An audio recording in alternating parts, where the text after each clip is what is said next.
దేవుడా రక్షించు నా దేశాన్ని ప్రపంచం పెత్తందారుల నుంచి ప్రజాస్వామ్య ముసుగులో పొంచి ఉండి కబలించే సామ్రాజ్యవాదుల నుంచి అని ప్రార్థిస్తేనే పని జరుగుతుందా? విస్తరణవాదులు కోరలు పీకే వ్యక్తులే నవశక్తులై నూతన విప్లవాలకు నాంది పలికే సందర్భం ఇప్పుడు ప్రపంచం ముందుకొచ్చింది.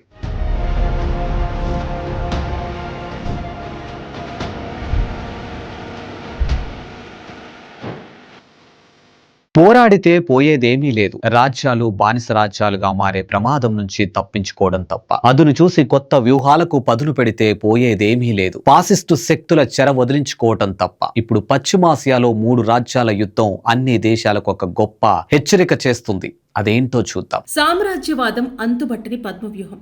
దొరికిన దేశాన్ని కబళించటం దాని నైజం. అమెరికా, ఇజ్రాయెల్, ఇరాన్ ముక్కోణ యుద్ధం అనేక కోణాలను ఆవిష్కరిస్తోంది. నాటి హవాయి దీవులను కాజేసిన, ఇరాక్ మీద దండయాత్ర చేసిన, నేడు ఇరాన్ను లక్ష్యంగా చేసుకున్న, ప్రజాస్వామ్య ట్యాగ్ తగిలించుకున్న నయా సామ్రాజ్యవాదులు నమ్ముతోంది ఫాసిజమే. అమెరికా చెరపట్టిన దేశాలెన్ని, దురాక్రమణతో కబళించి కీలుబొమ్మ ప్రభుత్వాలను ఏర్పాటు చేసిన రాజ్యాలెన్ని. లెక్కలేనితనం అమెరికాది కావచ్చు, కానీ సామ్రాజ్యవాద దుశ్చర్యలకు, దుర్మార్గాలకు లెక్కలున్నాయి. 1893లో హవాయి దీవుల దురాక్రమణ నుంచి ఇరాక్ మీద దండయాత్ర దాకా అమెరికా ఘాతుకాలకు లెక్కే లేదు. లాటిన్ అమెరికా దేశాలను తన పెరటి మొక్కలే అనేంత దురహంకారంతో ప్రవర్తించే అమెరికా సాగించిన దురాక్రమణలు అనేకానేకం. వెనుజువాలా దురాక్రమణ, అధ్యక్షుడిని అపహరించుకెళ్లి నిర్బంధించడం అమెరికా ఫాసిస్ట్ చర్య. 100 ఏళ్లకు పైగా చరిత్రను విశ్లేషిస్తే అమెరికా 14 దేశాల్లో ప్రభుత్వాలను మార్చింది. వీటిలో 1953లో నాటి ఇరాన్ కూడా ఉంది. నిత్యం ప్రజాస్వామ్య రాజ్యానికి అమెరికా తను ఒక నమూనాగా, ఆదర్శంగా ప్రవచనాలిస్తోంది. కానీ వాస్తవం వేరుగా ఉంది. అమెరికా ఎక్కడా ఏ దేశంలోనూ ప్రజాస్వామ్యాన్ని పునరుద్ధరించలేదు. ఉక్కుపాదంతో అడుగుపెట్టిన ప్రతి చోట నియంతృత్వ ప్రభుత్వాలే ఏర్పడ్డాయి. ఆ దేశాలకే నాటి యుద్ధాలు, పరాక్రమణలు పరిమితమయ్యాయి. ఇప్పుడు ఇరాన్ మీద బాంబుల వర్షం, ఆ ప్రకంపనలు పశ్చిమాసియా అంతటినీ కమ్ముకున్నాయి. అర్థం పర్థం లేని యుద్ధంతో అనేక దేశాలతో ఆడుకుంటున్నాడు ప్రపంచ పోలీసు.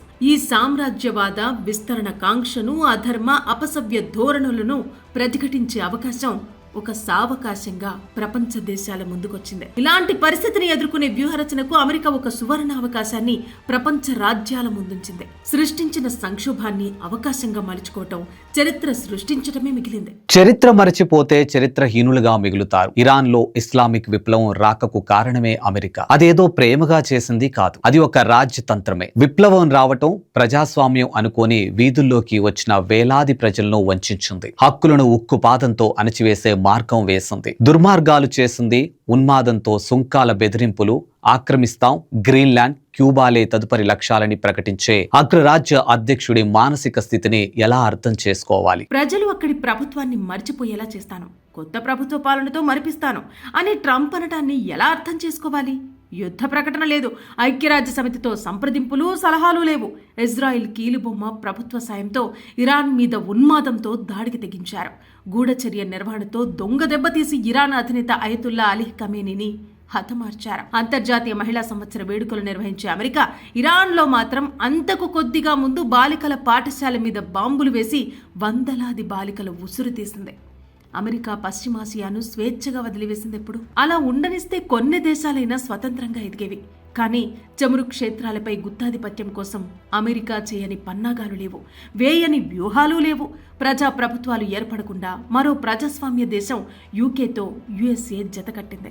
భిన్నాభిప్రాయాల శక్తులు ఎదగకుండా పశ్చిమాసియాను రాజరికం నీడన మతశక్తుల పంచన ఉంచిన దుష్ట చరిత్ర ఈ 2 దేశాలది. తానే ప్రోత్సహించిన ఇరాన్ను అమెరికా తానే తుదముట్టించడం విషాదం కాక మరేమిటి? చమురు సంపద మీద ఆధిపత్యం కోసం ప్రజాస్వామ్యాన్నే బలిపీఠం ఎక్కించిన ఫాసిస్టు శక్తిగా అమెరికా మారింది. 20వ శతాబ్దంలో సైతం రాచరికాన్ని, నియంతృత్వాన్ని చెలాయించాలని చూసిన స్థానిక పాలకులకు అమెరికా ధోరణి నచ్చింది. రాచరికాలను పెంచి పోషించి సామ్రాజ్యవాదులతో ఇరాన్ చట్టా పట్టాలు వేసుకుని నిలిచింది. అమెరికా కనుసన్నుల్లోనే దేశాధినేత అయిన మొసాద్దెగ్ని అమెరికానే నిర్బంధించింది. నిజానికి ఇరాన్లో రాజరికం మీద 1906లోనే వ్యతిరేక పోరాటం జరిగింది. ఇరాన్ షాగా ప్రసిద్ధి చెందిన ఇరాన్ రాజు షా ముజఫరుద్దీన్ నేషనల్ అసెంబ్లీని ఏర్పాటు చేయాల్సి వచ్చింది. కొత్త రాజ్యాంగం రాసుకుంది ఇరాన్. మొదటి ప్రపంచ యుద్ధకాలంలో అనిశ్చిత పరిస్థితి, రెండో ప్రపంచ యుద్ధం తర్వాత పరిస్థితిని బేరీజు వేశాక 1921లో రాజా పహ్లవి అధికారం చేపట్టారు. అంతకు 2 దశాబ్దాల ముందే ఆయన బ్రిటిష్ వ్యాపారవేత్తకు చమురు క్షేత్రాల మీద ఆధిపత్యాన్ని కట్టబెట్టారు.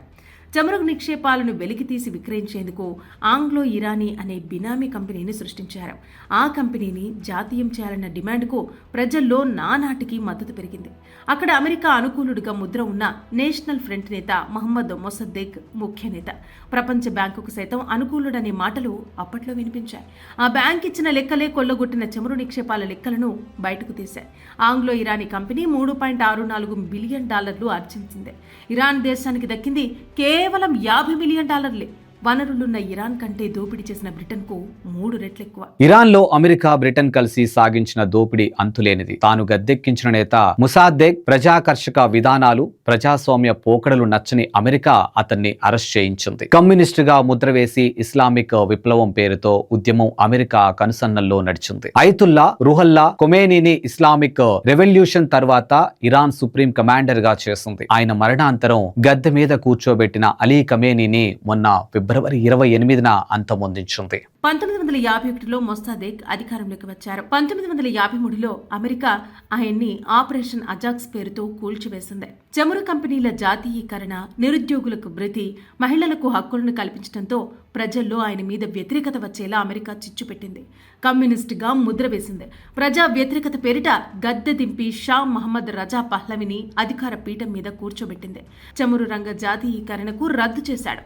ఇస్లామిక్ విప్లవం తర్వాత 1979లో అయతుల్లా రుహల్లా ఖమేనీ అధికారంలోకి వచ్చారు. 10 ఏళ్లు పరిపాలించారు. ఆయన మరణానంతరం 1989లో అయతుల్లాహ్ అలీ ఖమేనీ అధికారం దక్కించుకున్నారు. అణు కార్యక్రమం చేపట్టి అణుబాంబులు తయారు చేశారన్న అభియోగంతో అమెరికాకు శత్రువయ్యారు.